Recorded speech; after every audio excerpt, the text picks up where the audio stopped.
Okay guys, this is the last job for the year, wrapping it up.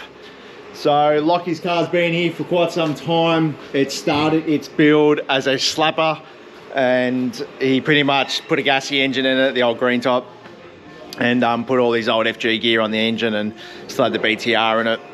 And yeah, as you can imagine what direction that took, it went south pretty quickly. Transmission was pretty much the first thing to go. Then we got a built BTR put in it, and Lockie just said, you know, wind it up and just keep going. And you know, he knew the consequences. And yeah, got the 498 kilowatts, sent the rod straight at the bottom of the block. Or not the bottom block, but at the bottom of the sump. And that pretty much ended that. So total waste of time and cost him quite a fair bit of money, because by the time he paid us to do all the work, we had to start all over again. So we started the build fresh again, done one of our engines using the PPM rods and pistons, Blackwell CNC cylinder head. It's got the Crow 214 camshafts in it. And we decided to change the turbo, because once we got it all back together, the turbo was actually stuffed. So, Kippo at ATP built us a pretty awesome large frame bolt-on G40 style turbocharger, which is all bolted to an FG manifold. And you can see there it's got like a Turbo Smart 45mm gate. Oh sorry, I think it's a 40mm. And yeah, you can see it's got the big cover there. We've actually had to weld a tight 90 radius to the front to get the clearance that we needed. And uses the FG manifold. It's got the small Nispro front mount intercooler on it.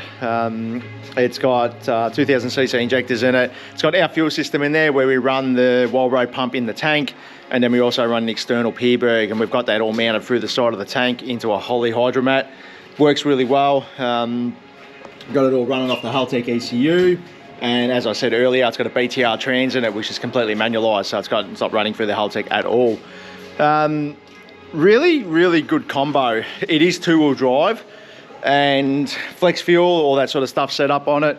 And as you can see there's the power, 431 kilowatts, 633 newtons on 98, very conservative tune, and 672 kilowatts, 1045 newton meters. So there's the dyno graph there. You can see it's just an absolute animal. One really cool thing we did with this car is it actually has a single 3-inch exhaust system, but then we've added a dump valve to the side of the exhaust. So as soon as it goes onto flex fuel and we require the extra boost, we've got it mapped out over flex fuel and boost. So basically it automatically opens up when it's on ethanol. And when it goes back to 98, the valve never opens because we don't need to, because the 430 kilowatts was made with the 3-inch exhaust system. So you're pretty much at the limit of the exhaust, but enough to get the car running. So not sure if we can see it. We'll stick our head underneath and have a look. Yeah, no, you can't really see it. I'll try and get a video of it underneath the car.